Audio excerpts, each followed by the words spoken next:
Então, o que acontece quando a gente se propõe a fazer de outras maneiras? E hoje está aqui a Fernanda Marques, a Cristina Itaquá, do Mandato Cidadanista, que é um mandato coletivo, e o Guilherme Morhalen, do Me Representa, que é uma plataforma online para você conseguir escolher candidatos que tenham ligação a direitos humanos, que tenham pautas de direitos humanos. Então, a Fernanda e a Cristina vão falar um pouco antes do mandato, depois o Gui fala do Me Representa e a gente abre para conversa. Então, bem-vindas, bem-vindas. Quem vai começar? Boa noite a todos. Ela já me falou, meu nome é Cristina Itaquá, eu vim lá da aldeia Rio Silveira, que fica no litoral norte de São Paulo. Sou educadora, mãe, filósofa, artista, mas também compus esse ano esse mandato cidadanista, que foi uma proposta inovadora também, mas ela vem, na verdade, de uma construção já antiga, que foi um sonho da gente criar um novo movimento, que a gente chamou de Raiz Movimento Cidadanista, que a ideia era pensar uma outra forma de fazer política, uma outra forma de pensar as possibilidades de governança no nosso país.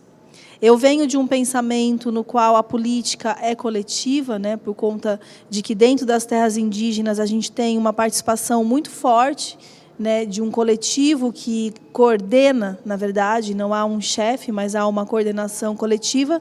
E quando eu fui convidada para pensar esse movimento Raiz Cidadanista, eu comecei a refletir dessas possibilidades, dessa forma coletiva de gestão também acontecer na cidade, que eu acho que é muito interessante. Tem um conceito em Guarani que a gente chama de Tecó-Porã, que é muito interessante, porque é um conceito político, filosófico, que ele fala sobre a boa e bela forma de você ser e estar dentro de um território. E os territórios são múltiplos. E aqui na cidade eu vejo que as pessoas têm essa necessidade de se reorganizar, porque há todo um egoísmo, há um individualismo, várias carências que se dão por conta dessas poucas pessoas que governam, disfarçadamente dizendo que é uma ação democrática, mas eu penso que a democracia no Brasil não existe. E tem que ser reinventada, tem que ser reconstruída de uma forma onde haja uma participação maior de todas as pessoas, de todos os cidadãos. Então, a gente veio aqui hoje para falar um pouco sobre isso. Daí, a gente queria passar um videozinho para começar, eu acho que a Fernanda pode colocar, que fala um pouquinho dessa nossa proposta, desse mandato que era composto por várias pessoas. E aí, depois, a gente continua.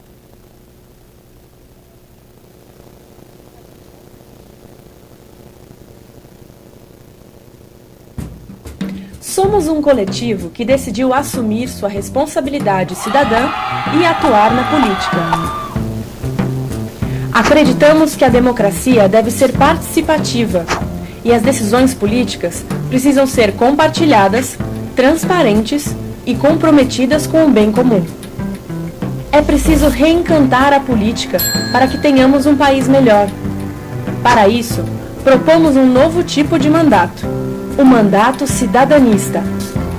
Estabelecemos uma carta de princípios e escolhemos para liderar esse projeto o historiador Célio Turino. Ele concorrerá ao cargo de deputado federal por São Paulo e compartilhará o seu mandato com um time de 8 codeputadas e 5 codeputados. São lideranças reconhecidas em suas áreas de atuação que serão interlocutores do mandato em um modelo de governança estabelecido por um pacto cidadanista. E temos o Conselho de Visões, formado por pessoas com grande experiência que serão os tutores do mandato. Para compartilhar nossa atuação com a sociedade, faremos o Observatório Cidadanista, uma plataforma digital que permitirá que as pessoas participem diretamente de nossas consultas públicas, bem como verifiquem a prestação de contas e enviem propostas para o mandato. Venha nos conhecer e participar. Queremos mudar o Congresso com muita fé e amor. Vote Mandato Cidadanista com Célio Turino para deputado federal e vamos juntos mostrar que um outro país é possível.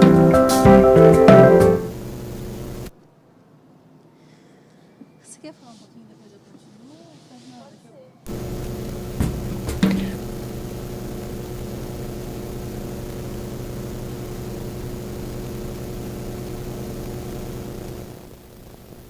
Bom, como a Cris já introduziu, a ideia era a gente criar um novo jeito de fazer política, uma outra forma, onde as pessoas se sentissem representadas não só pela persona das pessoas nesse coletivo, mas como das causas de cada uma delas, né?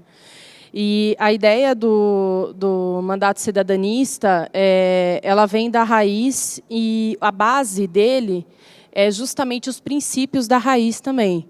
O Tecoporã, como a Cris já falou, o Ubuntu, que vem das raízes africanas também, e o ecossocialismo. E esse grupo, ele viu a necessidade de convidar pessoas, o grupo, quando eu falo, é o grupo que participava da raiz, viu a necessidade de convidar pessoas para compor esse coletivo. E a proposta do mandato cidadanista, de forma resumida, a gente tem, são 4 pilares, né? A gente tem os codeputados e codeputadas, que atuaria diretamente com o Célio, né, enquanto representante, cabeça de chapa no Congresso, se fosse eleito. E essa iniciativa ela se daria através de assembleias, conferências, ou seja, por exemplo, a Cris, enquanto discutindo as pautas dos povos tradicionais, ela que puxaria essa conversa diretamente com a população para poder demandar o Célio dentro do Congresso. Não só nos momentos que tivessem pautas dentro do Congresso falando sobre questões indígenas, mas, para além disso, né, construir pautas também para demandá-lo. É um pouco assim que funcionaria o papel dos codeputados e codeputadas, né? E aí nós temos o Conselho de Visões, que o Conselho de Visões, na verdade, ele é formado por um corpo de pessoas mais técnicas e intelectuais, onde eles seriam orientadores mesmo, pessoas aonde nós iríamos recorrer para não só tirar dúvidas, mas para complementar também as nossas discussões e ajudar o mandato ao longo do tempo. E o Observatório Cidadanista, ele seria formado por uma plataforma que a gente não chegou a ter, né, infelizmente não deu certo de sermos eleitos para fazer essa experiência, mas chamada Rios, que é uma plataforma que a população, o cidadão, ele consegue interagir diretamente com as propostas apresentadas. Então, sei lá, tem uma proposta na Câmara, Escola Sem Partido. O deputado ele pode abrir essa discussão através dessa plataforma chamada Rios, diretamente com a população, e a população também, ao vivo, ou então como que eu vou explicar? Sei lá, ela pode fazer isso posteriormente também, dando suas opiniões e votando pautas também, colocando em votações ideias, participando diretamente daquele mandato. A gente optou por essa plataforma porque é uma plataforma que você tem no celular e qualquer pessoa que tenha acesso, ela poderia participar, e nisso a gente encurta esse caminho direto com a população, porque a ideia do mandato é justamente essa. A gente tem tanto esse distanciamento, né, de pessoas públicas, do legislativo, então é uma forma da gente aproximar. E aí, claro, a gente tem a cabeça de chapa, que é o Célio. Então, seriam formadas pelo deputado, dentro da Câmara, o Observatório Cidadanista, que é a ação direta com a população, os codeputados e codeputadas, que são as pessoas representadas em diversos segmentos, e esqueci. O Conselho de Visões. E a ideia, na verdade, eu acho que o mote principal assim, do mandato para a gente, que a gente sempre discutiu, foi justamente um exercício pedagógico do legislativo, porque é onde a gente tem a maior dificuldade, os focos são sempre voltados para o executivo, para governo, e se esquece dos deputados, dos senadores, vereadores, enfim. E a ideia do mandato era justamente essa, praticar esse exercício de como legislar e o que é legislar junto.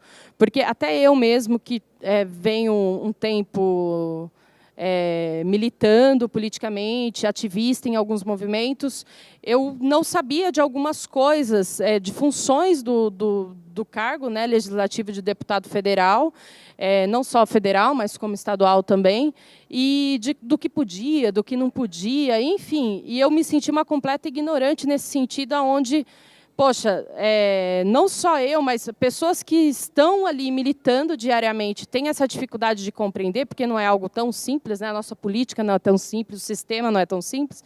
Imagina o cidadão comum, onde essa informação ela não chega de forma tão clara e objetiva para que ele entenda. Então, a gente entendeu que o papel do mandato seria, a grosso modo, assim, pedagógico, para entender esse exercício de cidadania e legislar junto. Bom, então acho que a Fernanda deu uma apresentação geral, né, dessa proposta, mas eu refletindo depois, né, das questões todas, pelos motivos os quais a gente não conseguiu ser eleito, e eu comecei a pensar muito numa questão de educação, né? Quando a gente se propõe a fazer algo diferente do que normalmente se faz, causa um certo susto, um certo espanto, um medo mesmo da população, né?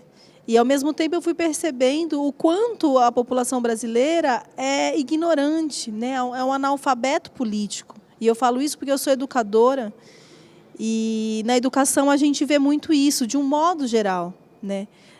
Como indígena, a gente vê, hoje em dia, muitos discursos da população brasileira. E isso me assusta também, porque há uma necessidade de se repensar a educação, para daí a gente começar a pensar também uma transformação política, uma transformação de organização social dentro do nosso próprio país, né? Então, quando eu observo pessoas que são estudantes universitários ou não, mas que carregam dentro de si uma ignorância tão profunda do conhecer, do saber do seu próprio país, das culturas, das tradições, de todo o processo de ser e existir aqui dentro, é um pouco assustador para mim. Porque eu parto de um princípio de educação, né? Meu pai e minha mãe não passaram pela escola, mas eles têm uma profundidade, né? Uma profundeza de saberes muito bem entendidos e praticados há muitos séculos. E aí a gente vê uma sociedade que se baseia no papel, mas que não desenvolveu um dos princípios fundamentais da nossa existência, que é o respeito. O respeito com o outro, o respeito com o coletivo, né? Essa coisa da irmandade, da distribuição, do compartilhamento. Então, essa coletividade que existia em todas as comunidades, em todos os povos, acabou. Até entre o povo caiçara, o povo caipira, o povo caboclo, né? As pessoas que eram os mestiços do Brasil, sempre cultivaram essa coletividade. E hoje a gente observa um país muito individualista, né, muito voltado para o seu próprio umbigo. E aí, quando eu comecei a entender um pouco mais sobre essas propostas de mandato coletivo, que nas últimas eleições para vereador, teve já o mandato que entrou em Goiás e em Minas Gerais para vereador. Então, foi uma das primeiras vezes que teve essa história de um mandato coletivo sendo eleito no nosso país. E isso me causou uma alegria, porque eu comecei a ver uma pontinha de transformação possível entre uma população muito pequena, mas que isso tende a crescer. Então, eu não fiquei tão triste com a gente não ter conseguido vencer agora, né, não conseguir ter essa possibilidade de uma abertura dentro do Congresso, porque eu acredito que há uma necessidade de uma semeadura muito profunda mesmo. Por isso que quando a gente começou e colocou o nome de Raiz Movimento Cidadanista, era como essa ideia mesmo de semear pensamentos de transformação dentro dos brasileiros, no sentido de que, para entender essa política coletiva, essa governança onde há uma participação maior de todos os processos, né, de um país tão diverso como o nosso, que, na verdade, se diz democrático, faz 30 anos, né, a nossa Constituição comemora 30 anos agora, em 2018, mas 30 anos de uma história muito sofrida, para nós indígenas, principalmente, porque apenas 30 anos reconhecem o nosso direito de ser e existir, de praticar a nossa língua, a nossa espiritualidade, a nossa educação, o nosso modo de ser. Só que esses 30 anos, na verdade, não estão sendo respeitados, e agora muito menos. né? Então, eu vejo com bastante espanto...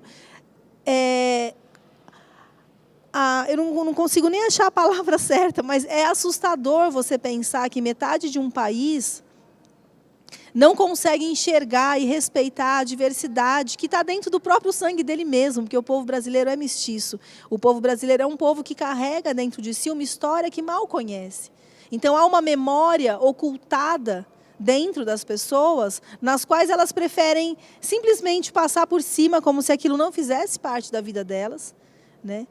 E é por isso que eu vejo esse reflexo do que hoje acontece, de um modo geral, assim, não só em Brasília, mas eu acho que em várias cidades, os processos de organização dentro das prefeituras, todo esse processo de roubalheira, eu não sei, é uma fissura, né? No Guarani a gente fala do Djepotá. Antigamente as pessoas se encantavam com os seres da floresta, que a gente chama de Djepotá, é uma doença espiritual. Aqui na cidade as pessoas estão Djepotá pelo dinheiro, pelo poder, por essa mania de querer para si, sem perceber que há um coletivo muito profundo. A gente vê isso na floresta quando você está andando, e a gente vive dentro de uma floresta muito grande de Mata Atlântica, ali na praia de Boracéia, que quando eu observo a interação dos seres todos, abelha, formiga, anta, cutia, paca, lontra, todos os seres vivendo, a gente toma a dimensão, epa, não sou só eu humana que estou pisando aqui. A gente divide esse território com diversos seres, visíveis e invisíveis. E aqui na cidade parece que as pessoas se enclausuram dentro de uns pedacinhos e acham que só eles pisam sobre esse território, mas não.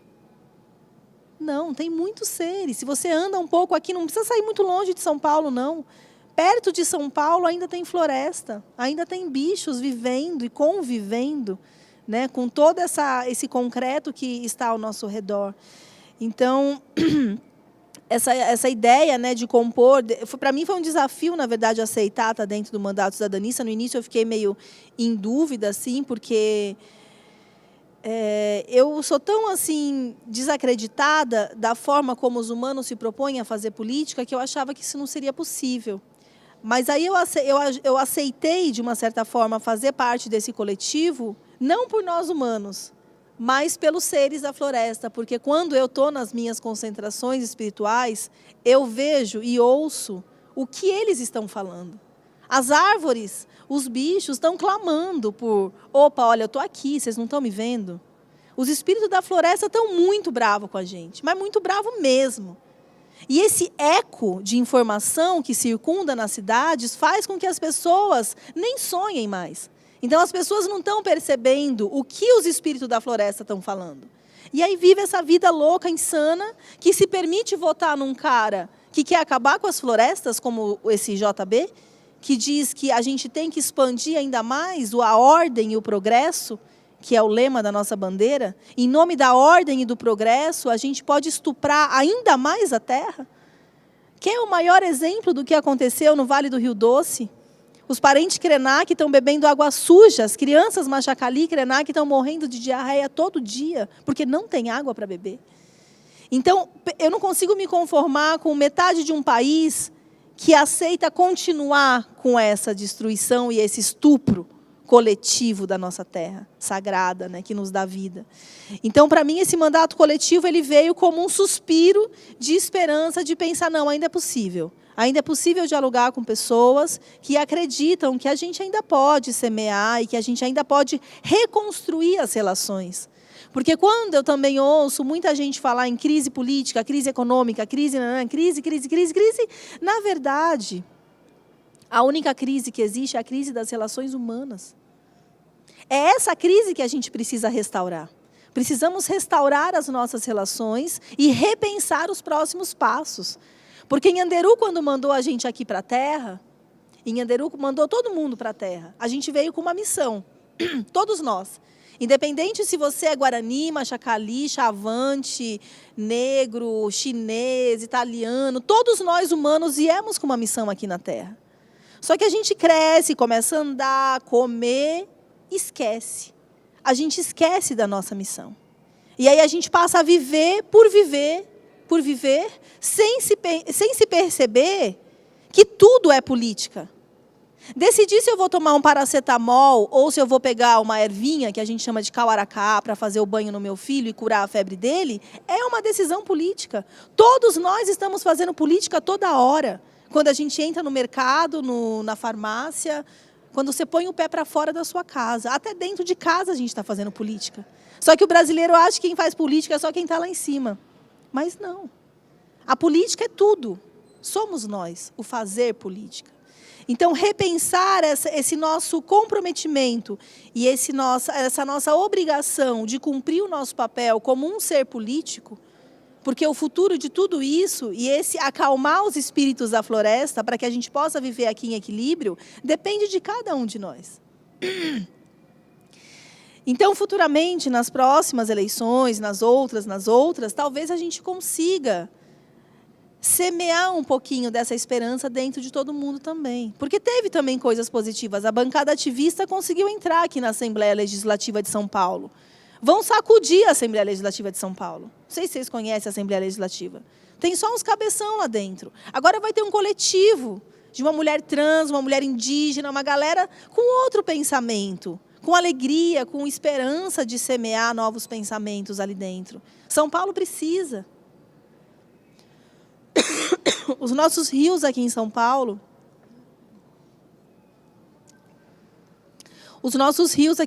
estão todos mortos.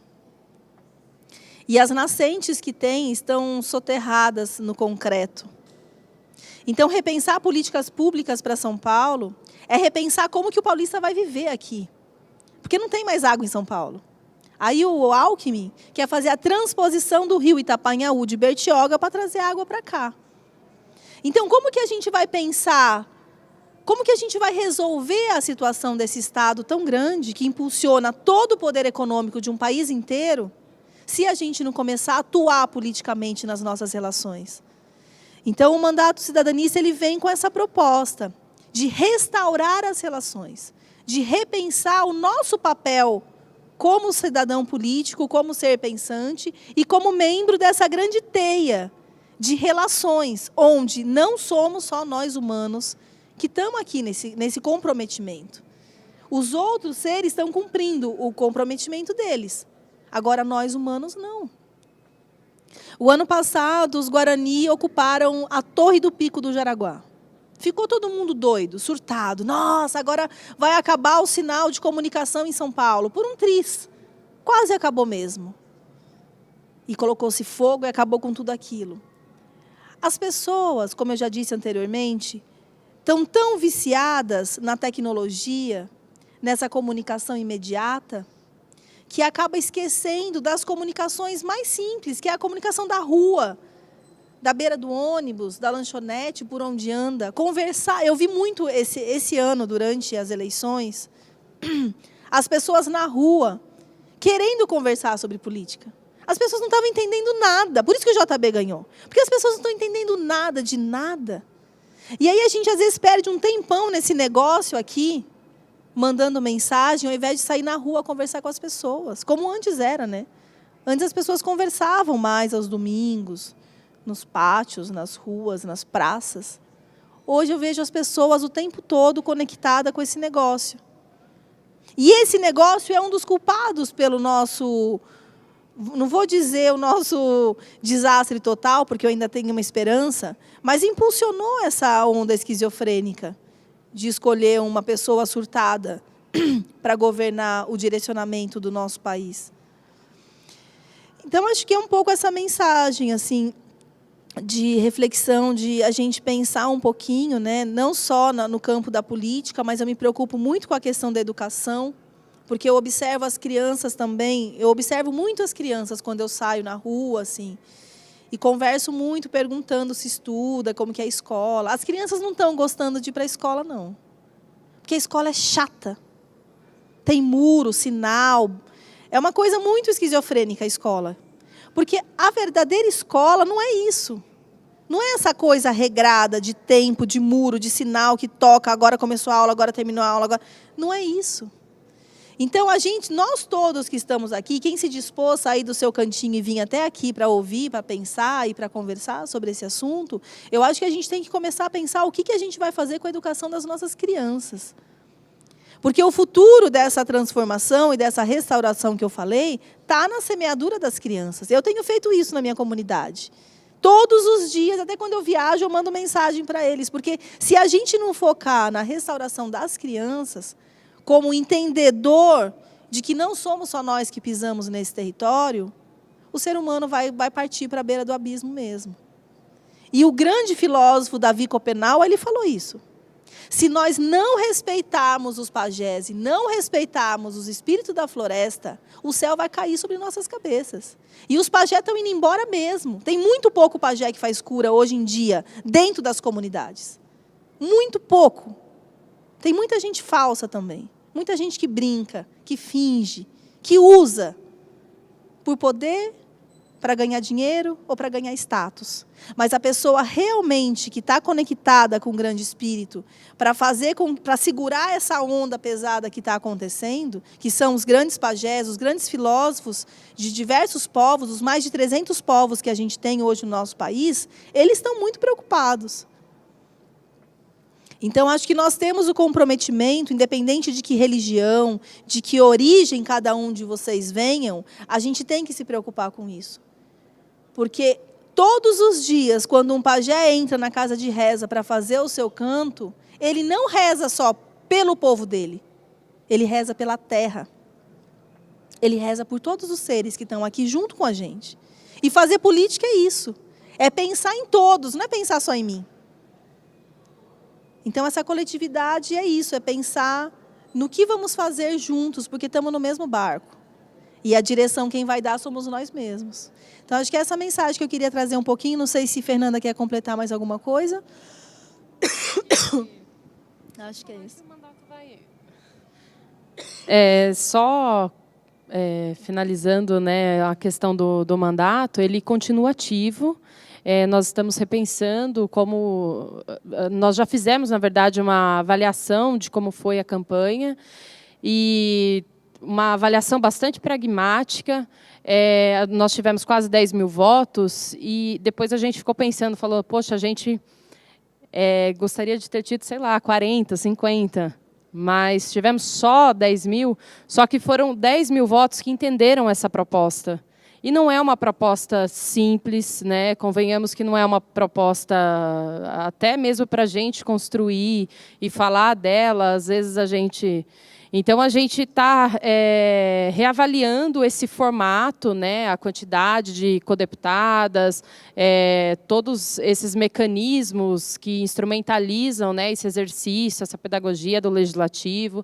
Então, nós estamos repensando, né, o grupo todo para aproveitar o que teve de bom nessa proposta para a próxima eleição, se houver, esperemos que sim, e disso conseguir aí chegar no Congresso. E também a gente assim, pensou que não é um momento, a população ela não está aberta para isso, como a Cris colocou já, né? Ela não quer saber de política, ela está odiando política. Então, ela está buscando essa saída, e a gente sentiu isso fazendo campanha. E que as pessoas elas não querem, elas estão com os olhos tapados pelo ódio, assim. E a gente conseguiu construir. E quando eu falo a gente, porque a gente também é responsável. Né? Todos os dias a gente também tem pessoas que a gente está vendo o ódio que está crescendo, e às vezes a gente desiste e fala... deixa para lá, isso daí não adianta mais, mas adianta sim. Adianta, e a gente precisa conversar com essas pessoas, a gente precisa dialogar, a gente precisa reestruturar essa paixão pelo fazer política, porque política é tudo isso que a Cris já colocou. Então, não é só a gente eleger uma pessoa, não é só a gente ir lá votar, não é só, enfim, militar em partidos, movimentos, é muito mais que isso. Enfim. Obrigada, Cristine. Obrigada, Fernanda.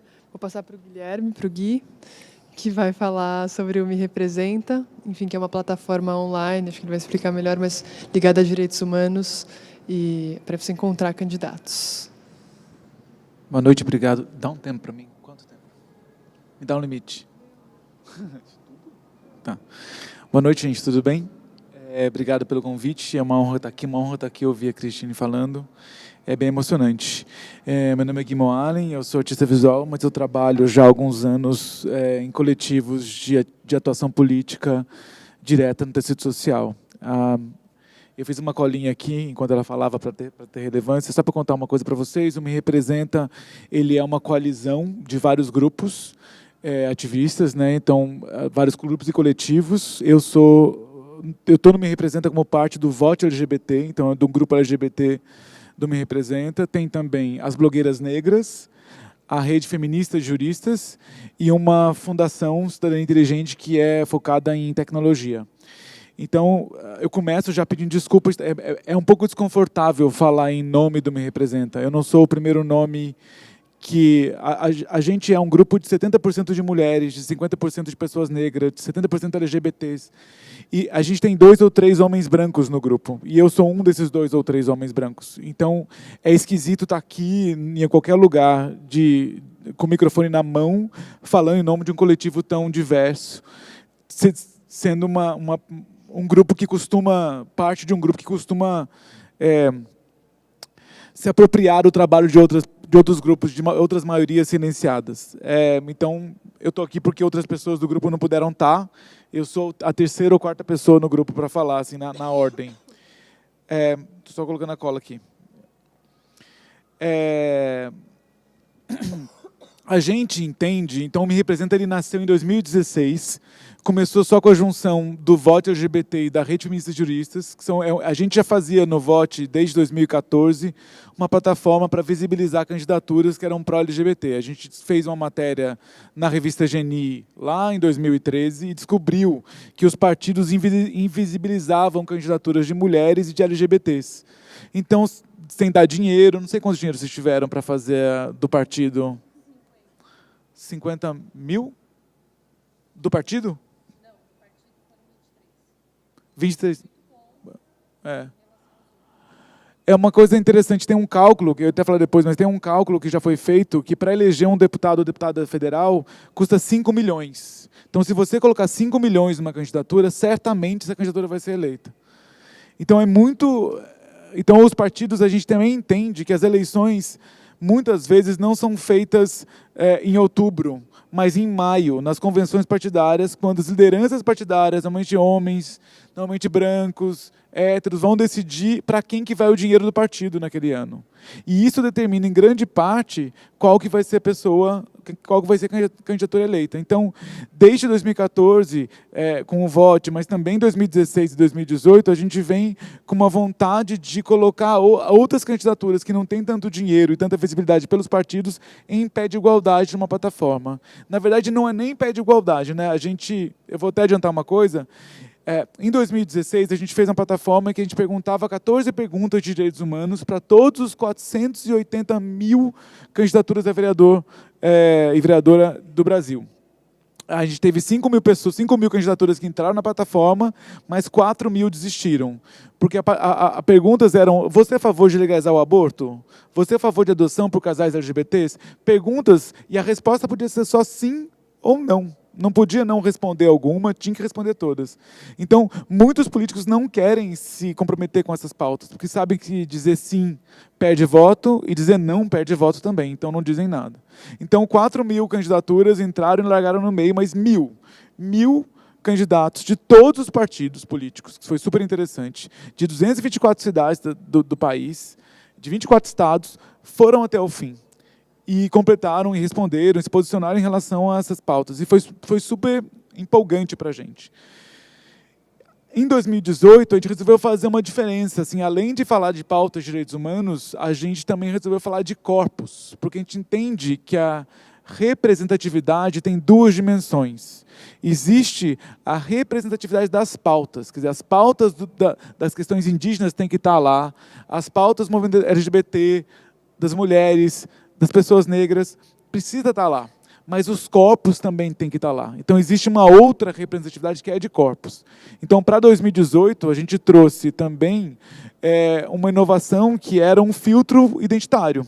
Então, quando você entrava na plataforma e escolhia quais eram os temas que te interessavam, como eleitor, você conseguia ver quais eram as candidaturas que mais ranqueavam em relação àqueles temas, mas você podia filtrar as candidaturas por identidade.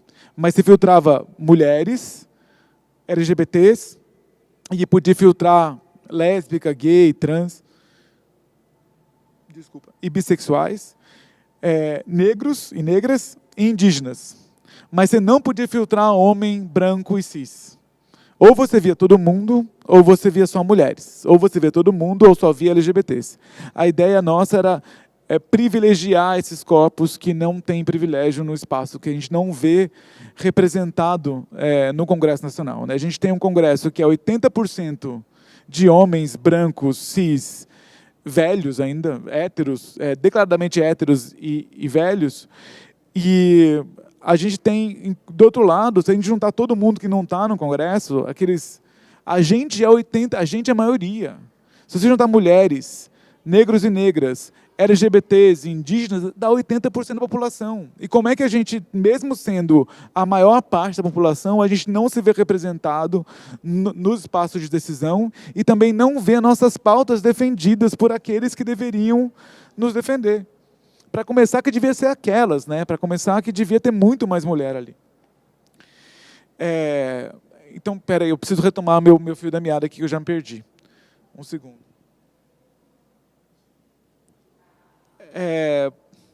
Então, a plataforma, a gente entende, quando a gente entende também que o Me Representa, uma plataforma, ela não é um serviço para o eleitor, ela é um serviço para as pautas.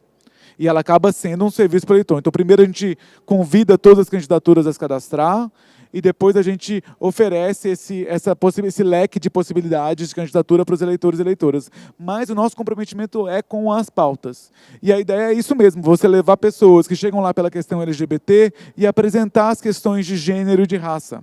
A ideia é a gente chegar, e vice-versa, em relação a qualquer outra pauta. Então, esse ano a gente teve 9 temas que a gente separou. Então, era LGBT, gênero, raça, povos originais e meio ambiente, migração, migrantes, né?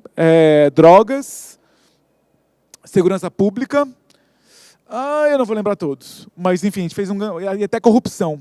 Mas a gente sempre desenhou esses temas e essas perguntas que a gente fez para as candidaturas junto com movimentos e organizações, 19 organizações da sociedade civil.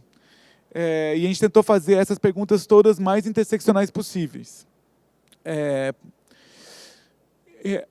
Peraí que eu me perdi. Então, nosso movimento é pelas pautas e não é um serviço para a população. Mas, mesmo assim, a gente teve um acesso muito absurdo. Foram 400 mil eleitores que entraram na plataforma. Mais de 3 milhões de acessos à plataforma. As pessoas passavam mais de 5 minutos numa plataforma online, em média. Isso é um absurdo, assim, a gente não ouviu falar disso. Assim, eu não entendia tanto disso, mas 5 minutos parado num site, escolhendo candidatura, é muito legal. Assim, em 2016, a gente teve 1 milhão de acessos com 100 mil usuários e usuárias. 70% eram mulheres. Em 2018, a gente manteve a taxa de 70% de mulheres, mas foi para 400 mil usuários. E 3 milhões de acessos. As pessoas entravam muito mais, ficavam muito mais tempo, teve um crescimento gigantesco. E uns dados legais, assim, que das 30 candidaturas mais vistas, 25 eram mulheres, 14 delas LGBTs, 4 delas trans. A gente tem uma coisa que a gente pensa bastante, outro binômio do Me Representa, é que a gente aponta para o futuro. A gente quer também, como você está falando, a gente quer falar com a população jovem, a gente acha que pessoas de mais de 30, 35, 40 anos, não adianta ficar tentando mudar de ideia. A ideia é tentar começar a apaixonar as pessoas mais jovens. Eu tenho mais que isso também. Mas a gente acha que é muito mais difícil, não vale o custo que tem isso.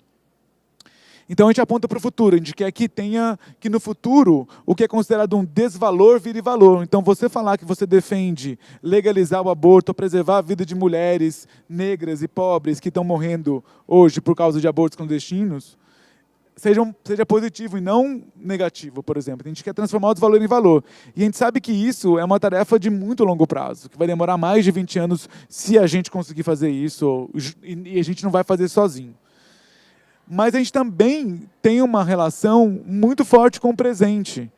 Quando a gente vê esses dados de quantas pessoas estão buscando mulheres, escolhem votar em mulheres e definem, em 2016, olha que coisa interessante, é um dado bem interessante, das 10 candidaturas mais vistas, 9 eram mulheres. 3 delas, 9 eram mulheres, 4 LGBTs, e 3 delas eram mulheres negras. E essas 3 mulheres negras, que foram as mais vistas da plataforma em 2016, elas eram a Thalíria Petroni, que foi a vereadora mais votada de Niterói, a Áurea Carolina, do Muitas, que é uma candidatura coletiva de BH, que foi a mais votada em BH, e a Marielle Franco, a mais votada do Rio.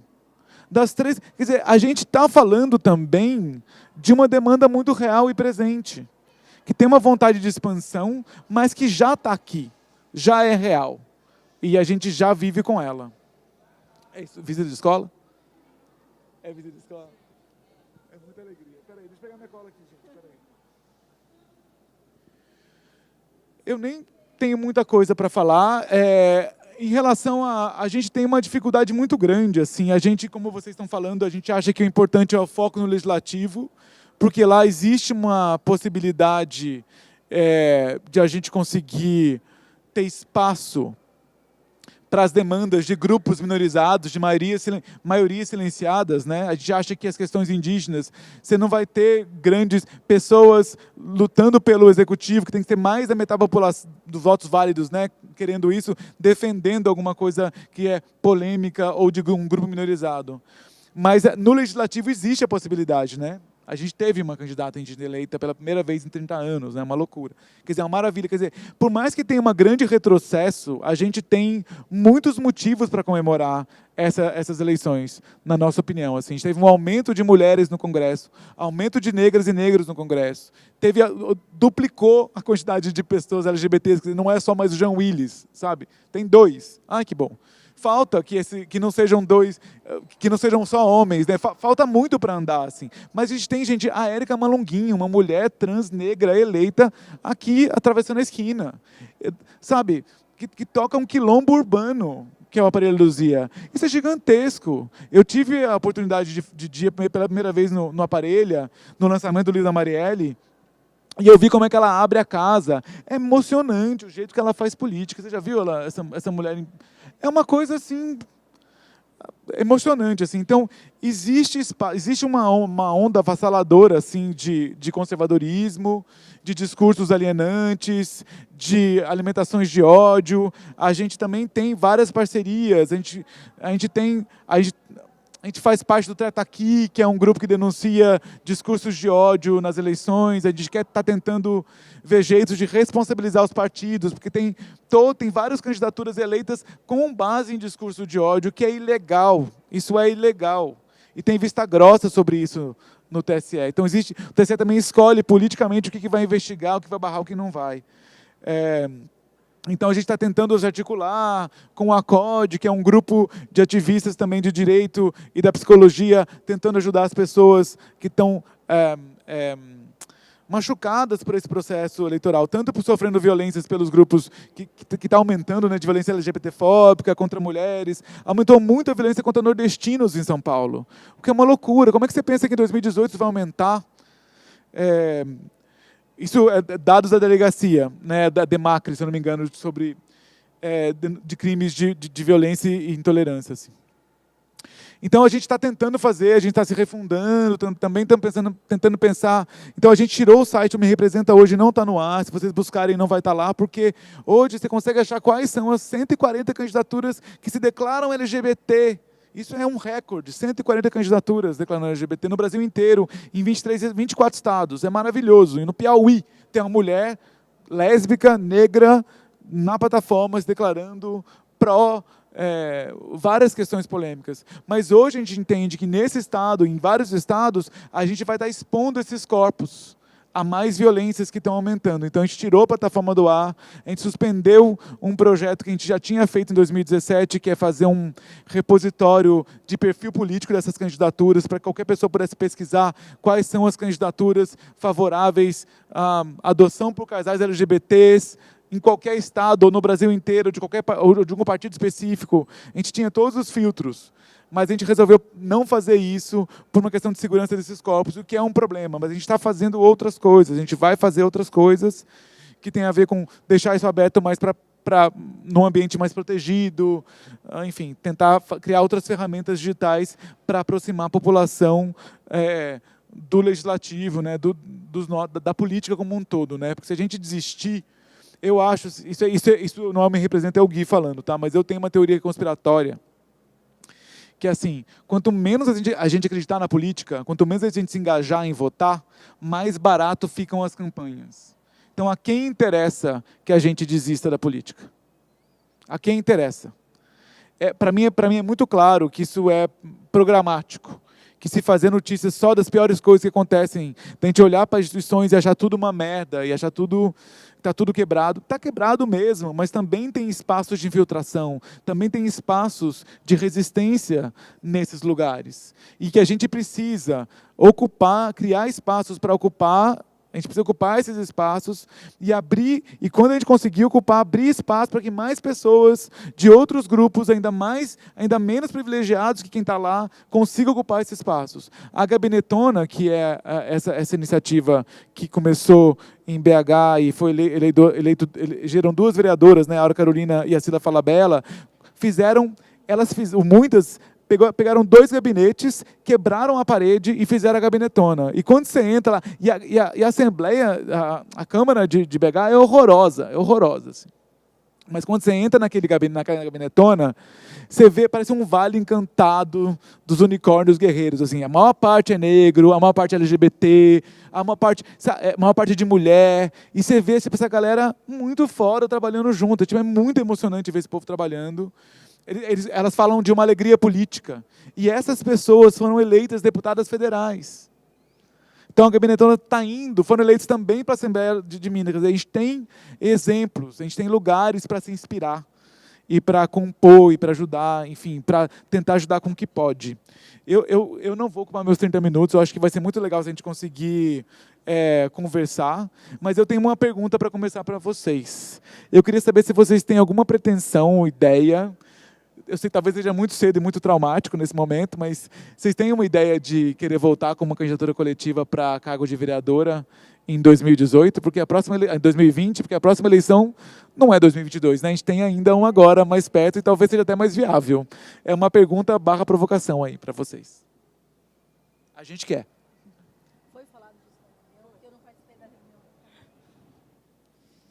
A gente teve uma reunião terça-feira para decidir isso.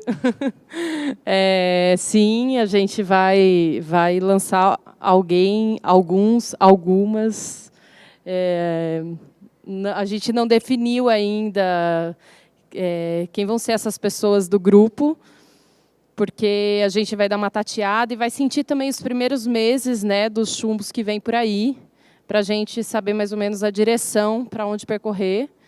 E é um coletivo, é um grupo que não é porque não deu certo nessa eleição que ele vai desistir. Se não der certo na próxima, terão outras várias. E, enfim, são pessoas sonhadoras e pessoas que estão buscando sempre renovar e contribuir com a população como um todo. Assim. Então, a gente não pode desistir.